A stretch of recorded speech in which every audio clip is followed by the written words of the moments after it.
Gatas, estamos aqui com mais um dia do Cueca, feliz da vida e tendo a honra de receber um 60 a mais, escritor, hipnoterapeuta, treinador comportamental há mais de 22 anos. Coisa pouca. E posso dizer que ele é uma das pessoas mais inteligentes que eu conheço. Estou muito honrada em receber Valdizar Andrade. Seja muito bem-vindo. Obrigado, gratidão por me receber aqui, é uma satisfação poder Satisfação toda minha. falar com você e contribuir com o seu público, né? E, enfim, trazer algumas informações. Contribui muito. Um homem desse, gente, com 22 anos de experiência em treinamento comportamental, fala sério, né? Vamos extrair até a alma dele, coitado. Escritor também. Sim. Palestrante. É que o teu currículo é uma bula de xarope. Pois é, Não tá. é uma bandeira de escola de samba, né? Eu Bandeira. costumo usar essa expressão. É que a gente foi buscando formações em diversas áreas. Eu sou mestre em comportamento organizacional e eu gosto de gente. Eu costumo dizer que eu não seria feliz se eu não trabalhasse com gente. Apesar de ter dentro da minha propriedade alguns animais que eu também sou apreciador, mas eu adoro gente e eu adoro gente difícil, porque eles me ensinam coisas que aqueles que são fáceis não me ensinam. Não, os que são fáceis não te dá tesão. Não Moral dá. da história é essa. É, sim. Você gosta de problema, vou dizer.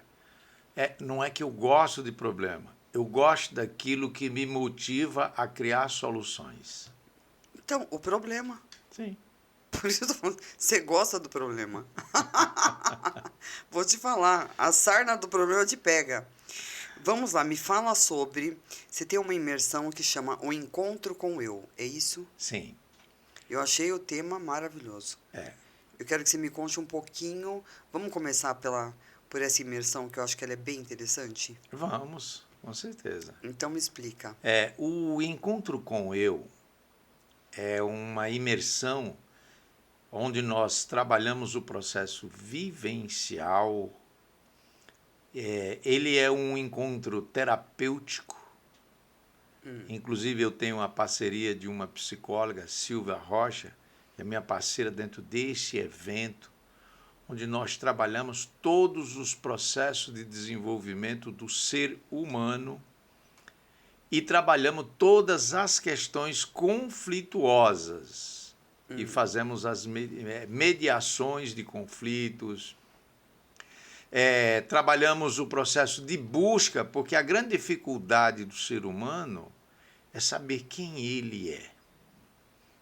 Quando você não sabe quem você é necessário fazer a principal descoberta para gerar o resultado que você precisa. Então, o autoconhecimento é a base. Dá um exemplo. Um exemplo prático. Isso, porque as pessoas, assim, eu falando, eu tenho a noção do que você está falando. Agora, vamos pensar que quem está nos assistindo é uma pessoa leiga. Ela parou ali, eu tô olhando, aí ele tá falando, e não faz sentido. E às vezes ela tem tudo o que ela precisa tá dentro da sua imersão. Sim. Ela só não está conseguindo conectar. Um exemplo prático. Isso. Pessoas que vão para o mercado de trabalho, ingressam no mercado de trabalho pela oportunidade de trabalho, mas não fazem aquilo que gostam. Elas ainda nem descobriram o que verdadeiramente gostam. Pessoas que às vezes estão num relacionamento tóxico, porque elas não veem outros horizontes, exatamente pela falta do autoconhecimento, pela falta da apropriação, do empoderamento. E quando eu falo isso, eu falo de uma forma genérica. Então, esses são dois pontos principais. Eu quero trabalhar, eu tenho um emprego, esse emprego tá bom, mas eu não sei se é isso que eu gosto de fazer. Então você Então ela tem que precisa se descobrir. questionar. Vem o questionamento.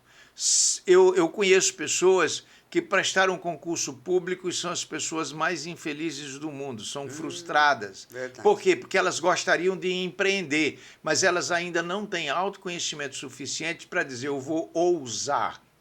O autoconhecimento é a ferramenta de empoderamento e de ousadia para que as pessoas possam alçar voos diferentes daqueles voos pífios que às vezes estão fazendo simplesmente por não saber onde pode chegar. Então, quando eu trabalho o autoconhecimento, quando eu trabalho o empoderamento, quando eu trabalho a assertividade, tudo isso eu trabalho dentro do contexto, trazendo um componente chamado competência emocional ou inteligência emocional, como queira, para que a pessoa possa realmente se encontrar.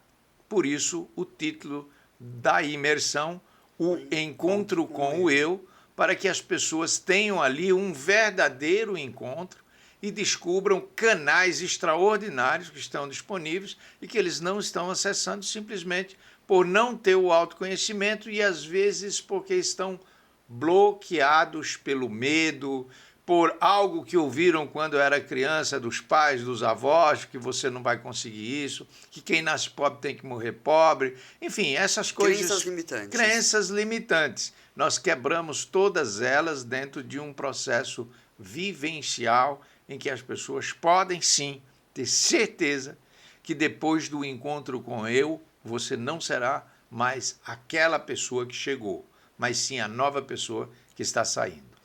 Quantos dias? As pessoas entram na sexta-feira, o horário de chegada no espaço que nós temos é um espaço próprio, espaço meio rural. As pessoas chegam na sexta-feira, a gente aconselha chegar até às 17 horas. Depois, nós começamos o evento às 19 horas e 59 minutos, que aí as pessoas entram em sala e começa todo o processo. Tá. Então, ela entra na sexta e sai quando? Sai no domingo. Sai no domingo. Domingo, por volta das 14 horas, após o almoço. Tá. E qual que é o local que fica? Fica na pousada Recanto Compostela. É uma pousada nossa, que nós criamos com o propósito de receber grupos para trabalhar em imersão. Nós construímos essa pousada em 2004 para 2005 e a gente tem toda essa estrutura apropriada onde você tem a parte de restaurante, onde você tem a parte de dormitórios, alguns dormitórios coletivos e outros individuais, entendeu? Mas tem uma estrutura, você tem uma área de lazer, tem trilhas de caminhada, tem todo o contato com a natureza. Fica a 70 quilômetros de Cuiabá, numa uma região chamada Vale do Rio Cuiabá, onde as pessoas têm acesso a todos os recursos e uma coisa muito interessante, Andrômeda. Lá você tem contato com todos os tipos de animais, inclusive os humanos. Tá? Então, nós estamos no Mato Grosso, localizado a 70 quilômetros de Cuiabá. Pessoal do Mato Grosso, que estão ligadinhos, que seguem o Valdizar, seguem o podcast Andrômeda 40+, vai ter 10% de desconto para fazer essa imersão, tá? Inclusive, o próximo grupo, de 6 a 8 de outubro, nós ainda temos vagas. Poucas, mas tem. Sim. Ótimo. Conta mais um pouco, porque as pessoas vão ficar interessadas em saber, assim, eu vou entrar X e vou sair Y. E esse Y é para muito melhor. Sim. Vamos inverter as letras. Vamos. Ela vai entrar Y e vai sair 3 ou 4X. Primeiro, ela vai fazer grandes descobertas pessoais, ela vai conseguir equilibrar todas as suas energias emocionais, ela vai trabalhar o processo das crenças limitantes e todas elas serão quebradas ali. Nós usamos ferramentas poderosíssimas da hipnose ericksoniana, nós usamos ferramentas da neurolinguística, nós usamos ferramentas do coach e usamos ferramentas das ancestralidades. Porque às vezes a pessoa trabalha como louco e as coisas não acontecem na vida dela. E eu já passei por esse tipo de experiência há alguns anos atrás. Ela não consegue prosperar, porque a questão pode estar ligada à sua ancestralidade, ao seu avô, ao seu bisavô, a informações que chegaram no seu encéfalo através de quê? Através dos nossos ancestrais. Então nós vamos trabalhar esse processo das ancestralidades. Nós trabalhamos os 4 elementos, terra, água, ar e fogo, para dar um novo conceito, uma nova estrutura para aquelas pessoas que querem realmente passar por um processo de mudança. Agora transformação. Eu quero falar uma coisa que é muito interessante. Se você acredita que não tem absolutamente nada que precisa mudar na tua vida, não vai no encontro com eu, porque se você for, você vai descobrir que tem muitas coisas e você vai fazer as mudanças, porque lá nós vamos te dar apoio, suporte, acolhimento e muitos ensinamentos vivenciais para que você possa fazer e passar a ter o seu melhor a partir do encontro com eu. Na verdade, eu acho que tira essa roupa que não te cabe mais. Inclusive, uma das frases que eu uso muito é exatamente dizer que você é aquilo que você quer ser. E se você decidiu ser diferente, vem com a gente, porque no encontro com eu, você vai ser diferente do que você foi até hoje. Uma outra coisa que eu gosto de pontuar é que nós precisamos estar sempre apaixonados por vencer. Existem pessoas que querem vencer, mas elas estão presas, elas não conseguem dar 2 passos simultâneos, elas não conseguem enxergar o que está no seu horizonte, elas conseguem apenas dizer que querem vencer. Mas se você quer vencer, vai lá e você vai descobrir os caminhos. Maravilhoso. E quem não sabe que quer vencer? Quem não sabe que quer vencer... E tem um incômodo. Sim, se você tem um desconforto, se você tem uma ferida que sangra, às vezes quando você acorda de manhã cedo, se você está trabalhando numa empresa que você não vê a hora de chegar sexta-feira para ir embora e só voltar na segunda-feira, vai lá que você vai descobrir qual é o seu grande trauma. Você vai descobrir qual é o seu grande problema, a sua grande dificuldade e por que você tem essa rejeição. Se você não sentir na segunda-feira a mesma felicidade que você sente na sexta, é que você está trabalhando na área errada, você não sabe quem é você e você está fazendo simplesmente aquilo que o fluxo manda. Tá indo na manada. Tá. Isso, exatamente. E isso a gente está falando para a vida profissional. E para a vida sentimental? A vida sentimental é a grande descoberta também que você faz no encontro com eu. Porque primeiro você precisa descobrir quais são as suas amarras. O que te prende, às vezes, a um relacionamento tóxico. Eu, que já sou um 60 a mais, que já passei por várias experiências na minha vida de várias naturezas, eu quero dizer a vocês que o mais importante de tudo, dentro da questão emocional e da questão pessoal, é você descobrir aonde que está o seu gatilho. E às vezes o gatilho é simples, às vezes o gatilho, por exemplo, você está num relacionamento tóxico, você mantém aquilo ali, porque eu tenho exemplo dessa natureza na minha família, por exemplo, que porque mamãe um dia falou que o casamento era pela vida toda, ela tem que ficar presa ao quê? A um casamento tóxico, a um relacionamento que pode culminar no feminicídio. Por exemplo, eu não sei se você tem essa estatística, mas hoje O Mato Grosso é um dos estados que tem um dos mais altos índices de feminicídio. Está acontecendo algo assim absurdamente. Por quê? Porque as mulheres, elas têm um grau de dependência financeira. E às vezes nem é dependência financeira, às vezes é a dependência emocional. Às vezes elas criam uma alienação e não têm coragem de sair do relacionamento antes que a desgraça aconteça. Jura? Sim. Toma uma aguinha. Meu Deus, isso é seríssimo. Sério. Nós tivemos agora, recém, um filho de um ex-governador, ex-senador, que praticou o feminicídio, em frente ao condomínio, matou a ex-esposa e o namorado dela. Não, gente. E isso, pessoas... Porque existem duas coisas que tem que ficar bem claras. O feminicídio, os crimes bárbaros que acontecem, principalmente contra a mulher, não tem classe social. Claro que não. Não tem identidade. É um louco, é um ser humano desajustado. Desajustado. Isso. E aí o que acontece? Isso está acontecendo de forma assustadora no Mato Grosso. Toda semana nós temos noticiado nos jornais um crime de feminicídio. Toda semana, por um estado que tem 3 milhões de habitantes, 3 milhões e meio de habitantes, isso é absurdamente muito alto. Inaceitável. Exatamente.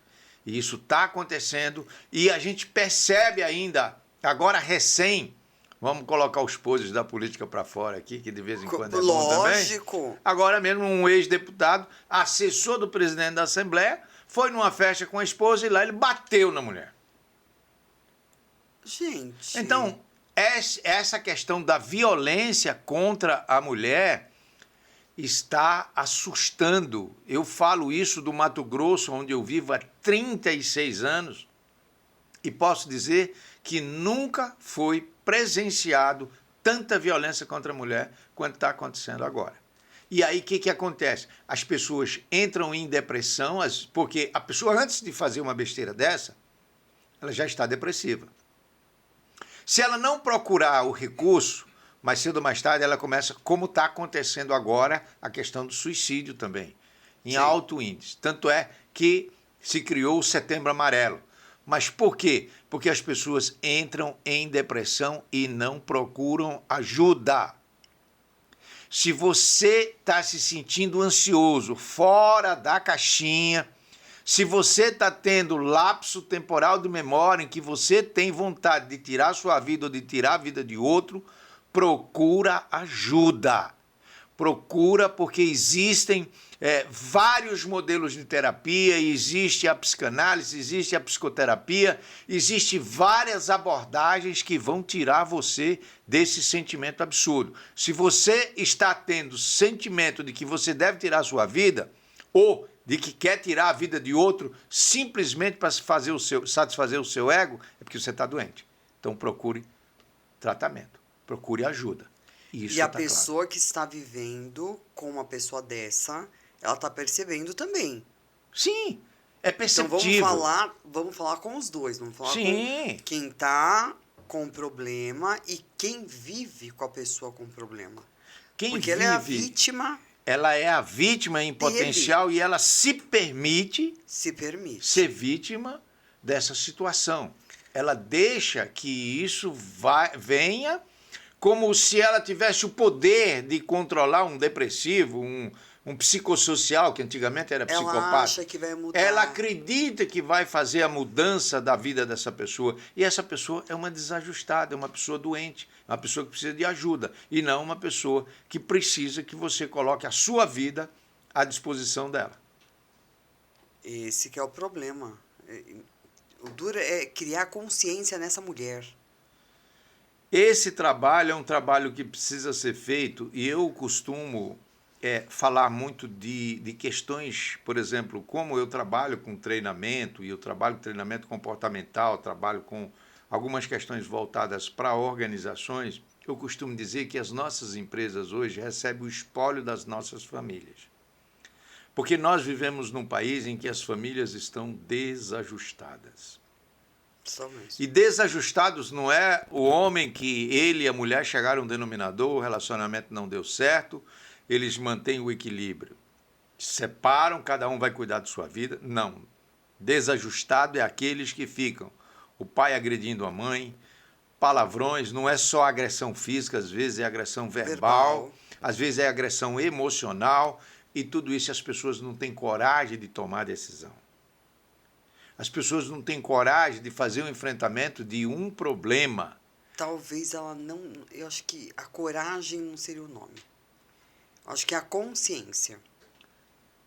Mas às vezes ela tem a consciência de que precisa. Mas como Ela ela não precisa tem a mudar. coragem, ela fica postergando. E nessa postergação é que acontece. Porque ela fica com aquela esperança que ele vai melhorar, que ele vai mudar, que é uma fase. Elas se inventam mil desculpas. Sim, Impressionante. sim. Elas conseguem ter um arsenal de desculpa que eu nunca vi coisa igual. Em uma fase da minha vida, eu fui repórter. Eu fui repórter policial. Meu pai. Então eu fiz alguns trabalhos e eu pude observar que, por exemplo, o marido agredia fisicamente a mulher, isso lá na década de 80, vamos falar dessa época. Agredia a esposa. Ela dava parte. A polícia ia lá e prendia o cara. No outro dia de manhã, ela estava na porta da delegacia, levando café da manhã, bolinho de chuva, bolinho de queijo para ele e pedindo, pelo amor de Deus, para o delegado colocar ele na rua, porque foi um momento, um lapso que ele teve, ele bebeu, enfim. Sim, isso continua, tá? E isso continua acontecendo até hoje. Aí a gente cai num descrédito. Quando vai para uma delegacia, Exatamente. o delegado olha com aquela cara de desdém. Por quê? Porque aí chega na semana que vem, ela vai lá, retira o boletim de ocorrência. Porque eu perguntei, por que elas reclamam que são maltratadas? Tal? Aí ele mostrou. Olha, essa daqui, ela veio 4 vezes. A outra, 2. A outra, 3. A gente fica só perdendo tempo de fazer e refazer. Faz e refaz. Faz e refaz. Tipo, o cara também, Sim. né? Assim, vem Agora, até aqui, faz todo um estardalhaço, fala que não quer mais, que é um filho disso, um filho daquilo, que nunca mais na vida. Passa uma semana, aí vem aqui para retirar a queixa. A gente cai no descrédito também. Sim, Não, sim. gente. Existe uma coisa muito interessante e eu quero falar isso para você. Por exemplo, alguém fala assim, mas nos Estados Unidos acontece absurdos como acontece no Brasil, pessoas desajustadas que entram na escola e matam, e faz e sim. acontece. Mas o índice de feminicídio nos Estados Unidos é no mínimo 80% a menos do que acontece no Brasil. Verdade. Primeiro porque existem alguns pontos, eu estou falando dos Estados Unidos, se for para a Europa é menos ainda. Porque existem alguns pontos que precisam ser observados. Primeiro é tirar da mulher a consciência de que ela nasceu para ser dependente de um homem. Que isso não existe. Você imagine que nós, brasileiros, só fomos ter a oportunidade de ter mulher votando no ano de 1932. Isso por quê? Porque de 1500 até 1931 as mulheres não tinham nem direito a voto. Então essa cultura precisa ser quebrada. A mulher, eu não gosto da palavra de usar muito a questão do empoderamento, mas a mulher tem que conquistar o seu espaço através da sua capacidade, da sua inteligência e do seu poder de ser independente, tanto quanto o homem. Não tem como você trabalhar isso. Para isso, existe algo chamado educação. Enquanto nós não mudarmos o sistema educacional do país, nós vamos continuar educando mulheres para ser esposas, mães, cuidar de casa, na sua grande maioria. Algumas quebram esse estado e vêm para cima. E está mostrando que são capazes tanto quanto os homens de fazer as coisas. Mas para isso é necessário a gente ter um modelo mental diferenciado. E se você não mudar o modelo mental, você não muda as pessoas. E quando eu falo da importância das imersões, e em especial da nossa imersão, o encontro com eu estou me referindo a um conceito de mudança do mapa mental dessas pessoas que são alienadas por conveniência e não por dependência, porque elas dependem especificamente. Então nós estamos passando por um processo de mudança planetária. Nós deixamos de ser um planeta de expiação e prova e hoje nós somos um planeta de regeneração. Nós precisamos ter um entendimento de que os nossos irmãos alienígenas estão se aproximando cada dia mais do planeta. E nós, humanos, estamos encolhendo. Por que os alienígenas estão se aproximando tanto do planeta? Quem não tem acesso hoje à chamada inteligência artificial? A inteligência artificial não surgiu do nada. Inteligência artificial é uma obra-prima dos alienígenas que estão se aproximando e fazendo com que nós, humanos, entendamos que realmente eles estão aí para nos ajudar. Mas as pessoas continuam sendo dependentes. As pessoas não querem ir numa imersão porque elas dizem que vão perder o final de semana. As pessoas não querem aprender quem elas verdadeiramente são. Nós temos uma atividade dentro do O Encontro com Eu, que é para você responder durante 10 minutos quem é você, e você não pode repetir respostas. Você acredita que a pessoa que já viveu 40, 50, ela não consegue falar 10 minutos sobre ela, não consegue falar 5. Os 3 primeiros minutos, eu sou mãe, eu sou filha, eu sou bacana, eu sou boa profissional, eu sou técnica, eu sou aquilo. Depois de 3 minutos dá um branco, elas não sabem quem verdadeiramente são. E eu tenho essa experiência, essa atividade, porque não é de hoje que eu aplico essa atividade para entender o nível de autoconhecimento das pessoas. E elas não têm autoconhecimento, elas não se conhecem. Elas estão seguindo a manada e elas estão numa condição de subserviência, exatamente porque não sabe o poder que tem. Concordo plenamente com tudo que você disse, inclusive com a inteligência artificial, porque vão chamar a gente de louco, você sabe, né? Sim, mas eu acho lindo ser louco, até porque, como dizia Ariano Suassuna, os loucos me ensinam coisas que os normais nunca vão me ensinar. Eu aprendo com os loucos, é diferente um louco de um aloprado. Mas eu gosto dos loucos, porque Einstein era louco, Leonardo da Vinci era louco, Freud era louco, Jung mais louco ainda, Carl Rogers era um louco. Quando Jacob Moreno entrou num teatro em Viena para fazer a primeira sessão de psicodrama, todo mundo achava que ele era louco. Jesus era louco, todo mundo falava que ele era louco.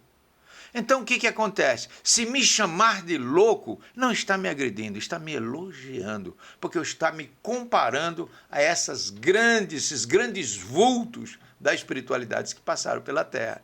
Então, eu não me importo que me chamem de louco. Eu me importo, sim, se me chamar de um ser normal, acomodado, sem perspectiva.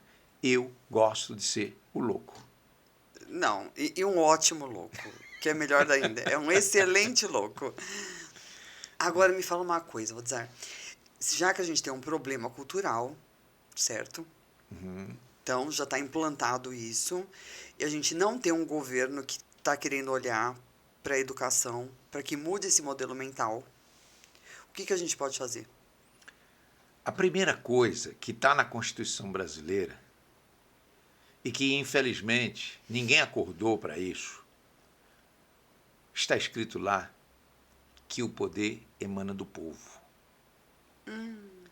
Nós não vamos ter gente no poder fazendo o que precisa ser feito enquanto nós continuarmos escolhendo qualquer um para sentar na cadeira máxima do poder. Então, nós precisamos passar por um processo de transformação dos conceitos. Se você pegar hoje, e eu faço um desafio, faz uma pesquisa e pergunta às pessoas sobre o que está escrito, pelo menos um item que está escrito no artigo 5º da Constituição brasileira, se 2% souber responder... 2? Não, eu estou falando 2. Se 1% souber responder, eu vou te dizer que nós estamos vivendo num país diferente. Porque o artigo 5º é o artigo que todo brasileiro deveria conhecer. O artigo 5º da Constituição brasileira é maior que a Constituição da Itália. E esse artigo 5º fala dos direitos individuais do cidadão. Se as pessoas não sabem quais são os seus direitos, como que elas vão escolher legisladores e executivo que realmente correspondam às nossas expectativas? Eu só vejo uma mudança, eu só vejo uma possibilidade de uma mudança cultural através do próprio povo, dele se manifestar. Porque se depender dos nossos políticos, nós não vamos ter mudança. Do povo nunca. Também. Então, por quê? Porque o povo é dependente. O povo tem uma dependência do poder público. Você já imaginou quantas imersões a gente teria que fazer? Muitas imersões. Mas existe uma coisa que eu gosto muito da metáfora da estrela do mar, que o menino estava devolvendo para o mar. E o homem chegou e disse: és tolo. O que você está fazendo, jogando essas estrelas de volta para o mar? Olha quantas existem aqui, você não vai conseguir. E aí ele pegou uma estrela do mar e jogou para o mar e disse: mas para essa eu fiz a diferença. Então, eu entendo que nós podemos mudar o mundo se nós começarmos. Porque nós somos chamados de sociedade esclarecida, formadores de opinião. E às vezes nós somos omissos. Se você vai lá em Platão, há 350 anos antes de Cristo, ele escreveu o seguinte: a pior angústia de quem não se envolve com política é ser governado por pessoas pior do que ele. Isso está escrito na República de Platão. Então, quando você vê isso aí, você consegue entender que nós, a sociedade, a parte boa da sociedade, que me desculpe os políticos, a parte boa da sociedade não quer se envolver. Não quer. Não quer. Não quer.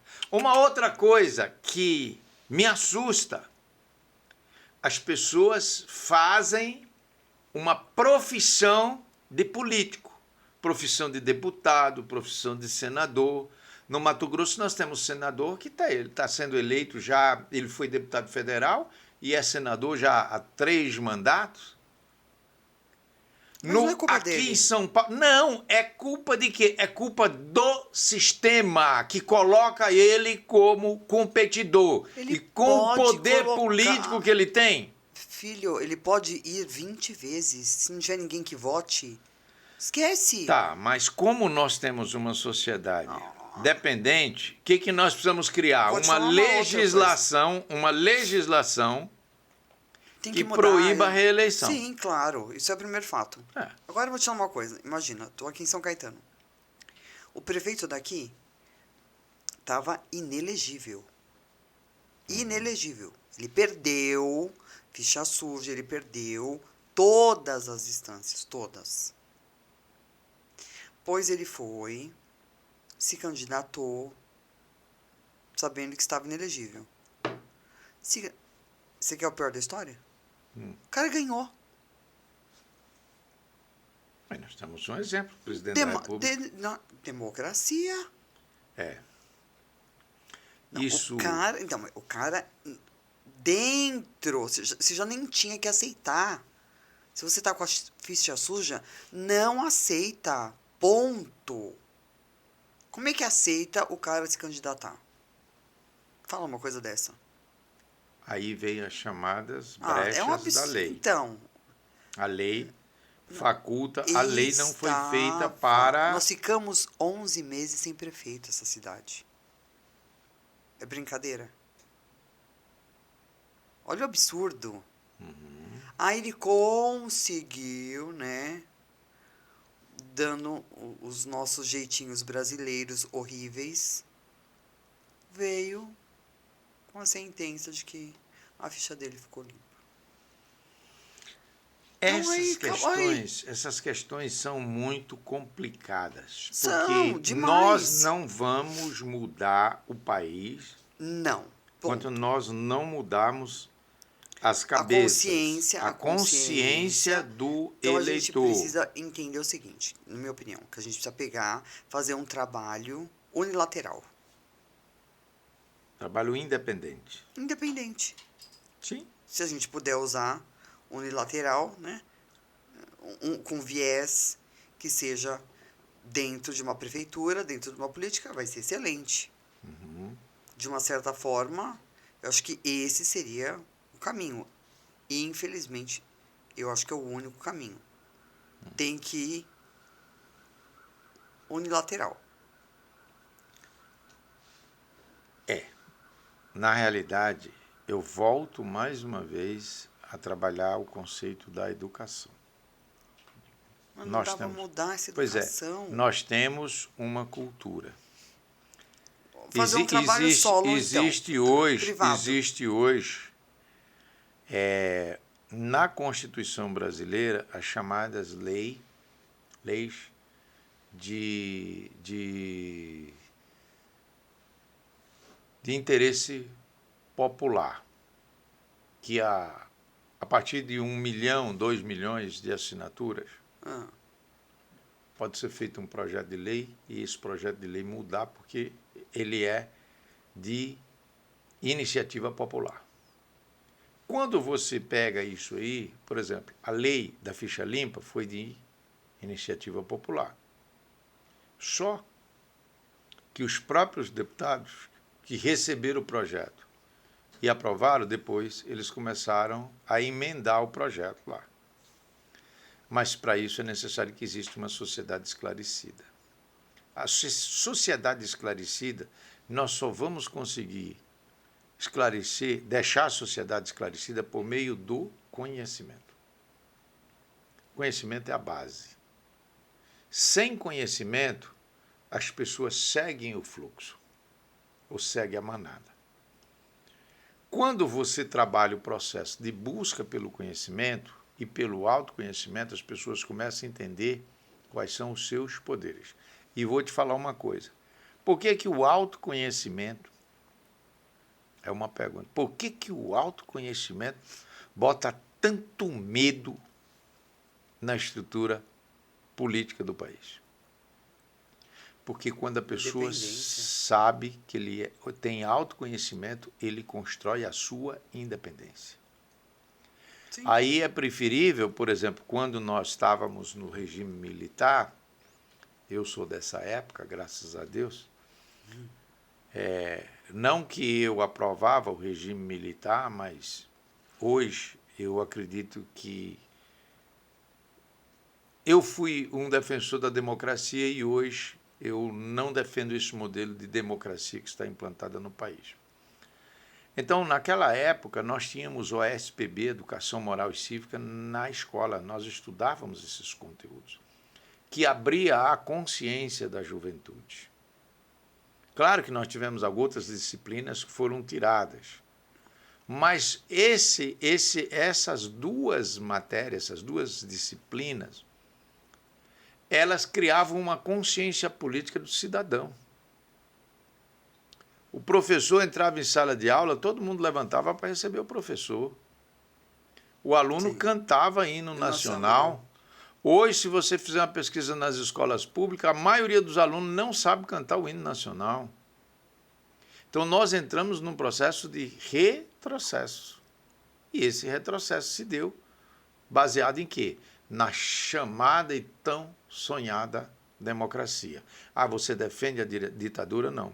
Eu defendo que um país igual ao Brasil precisava ter um sistema de governo que não fosse o presidencialismo, que fosse um parlamentarismo republicano, como é em Portugal e muitos outros países da Europa. Por quê? Porque aí mudaria essa questão dos absurdos que acontece aí, e aí você demora um tempo para fazer um impeachment de um presidente. E depois que você faz o impeachment, depois de alguns anos, ainda vem alguém e julga e diz que aquele candidato era inocente. Como que você pode? Não, e ele volta e E é ainda eleito estão ainda querendo uma senador. indenização. Ainda estão querendo uma indenização pelos 2 anos que ficou fora do governo. É demais. É. Então, o que acontece? Na realidade, Andrômeda, nós temos uma consciência que é por meio, só para tu ter uma ideia, leitura. Poucas jovens até o 3º ano do ensino médio, eu falo pouquíssimos, leram um livro. Concordo. Eu, quando cheguei no 3º ano primário, naquela época, eu já tinha lido 2 livros, além das minhas literaturas de cordéis, que eu lia muito. Então, Você é uma você exceção vê. da exceção. Não, eu acho que a nossa geração, ela foi uma geração mais responsável, mais coerente. Tá, mas então. Mas não Foi. conseguimos mudar. Não conseguiram, exatamente. O que tem hoje, agora já estamos no digital, a coisa já está mais atropelada do que nunca, inteligência artificial e assim vai. Sim. Então, acho que a gente tem que bater na tecla, ter mais treinadores, que isso torne de fato uma profissão, porque o alcance é muito maior. Porque se você faz um treinamento para 80 pessoas, com certeza essas 80 vão chegar em casa, vão comentar com seus familiares. Olha a rede como vai aumentando. É. Eu acho que passa, assim, 300 pessoas fácil. Um treinamento de 80. Porque ele vai se replicando. Eu vou chegar e vou falar, você não sabe o que eu aprendi com meu companheiro. Foi nesse treinamento, eu aprendi isso. Você começa a ensinar de uma certa forma. Claro que ele não vai aprender tudo. Mas já vai modificar um pouco a mentalidade. O treinamento, os treinamentos, está provado que os resultados das empresas que treinam seus funcionários, seus colaboradores, é diferente do resultado das empresas que não treinam.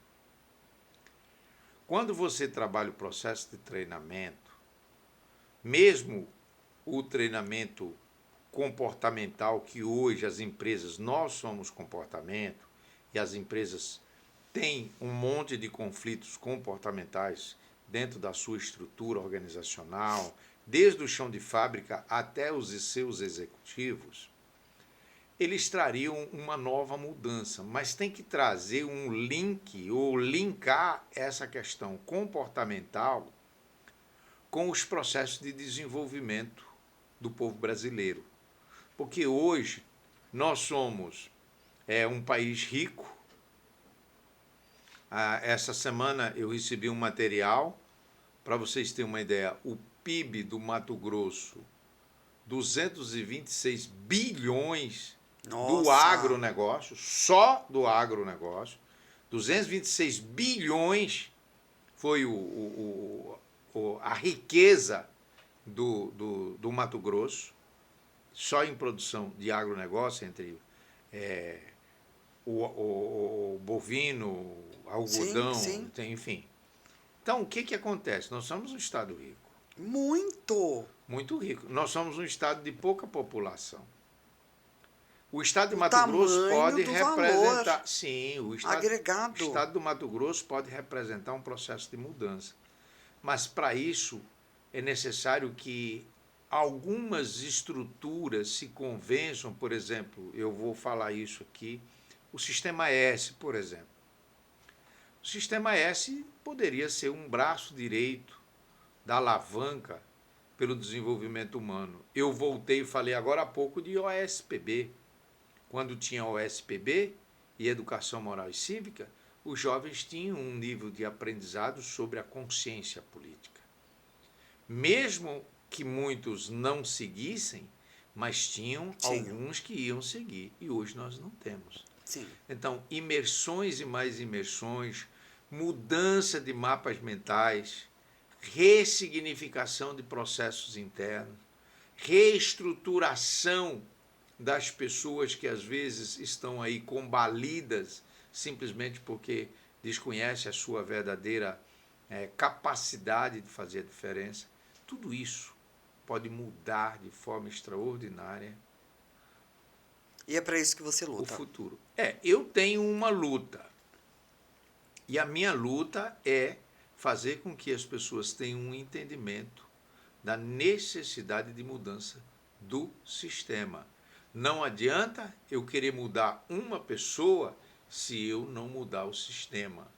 Uma pessoa, ela vai fazer um pequeno barulho.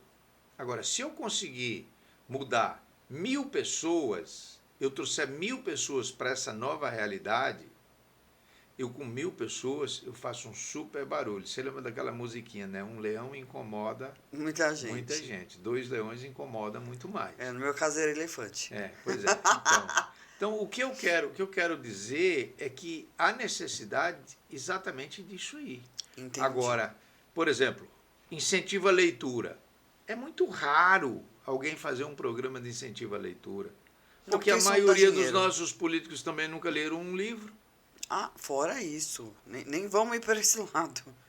Nem vamos para esse lado que fica difícil. As escolas precisam ter, porque hoje nós temos bons professores, mas nós não temos excelentes professores. Não, excelente. E aí o que acontece? Se eu tenho bons professores, eles vão continuar sendo bons. Mas aí o sistema também engessa eles. Aí eles têm que seguir o que está no livro do professor. E aí acaba vamos falar um pouquinho, porque nosso tempo já acabou. Acabou? Já. Uai, nem sabia. Ele já veio com a plaquinha, você não percebeu? Eu não vi a plaquinha, não. Quando o papo é bom, passa rápido. Esse é o problema. Eu quero que você deixe suas redes de contato para as pessoas que ficarem interessadas na sua imersão, Encontro com Eu. Quero que você mostre sobre o seu livro.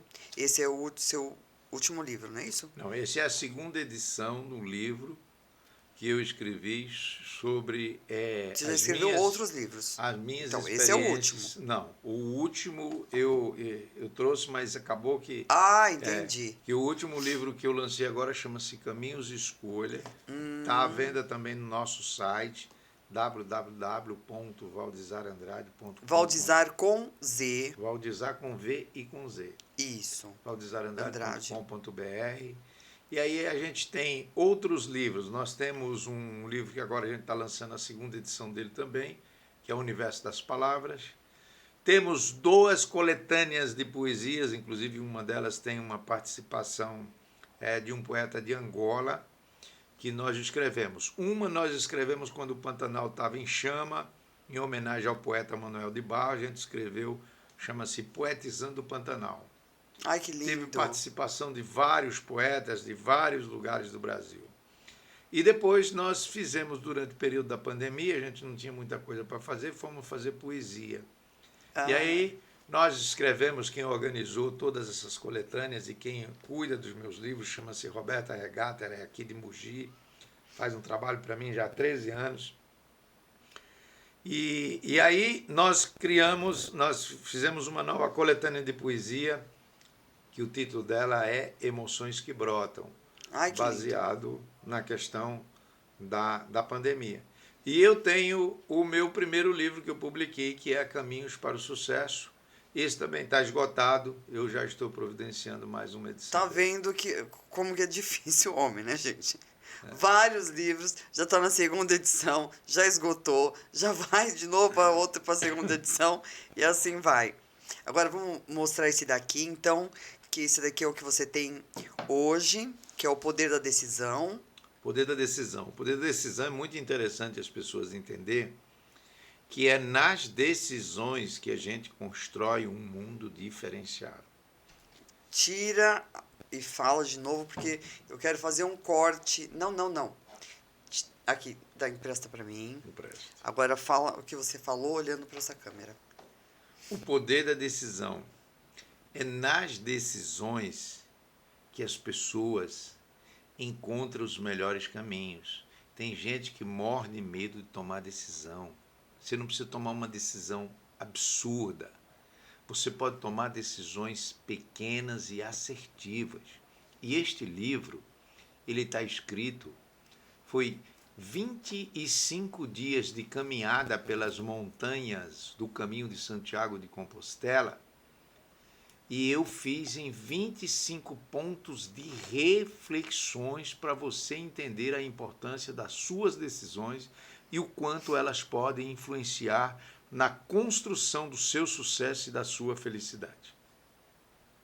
Esse é Valdizar Andrade. Por isso que eu disse que é uma das pessoas mais inteligentes que eu conheço.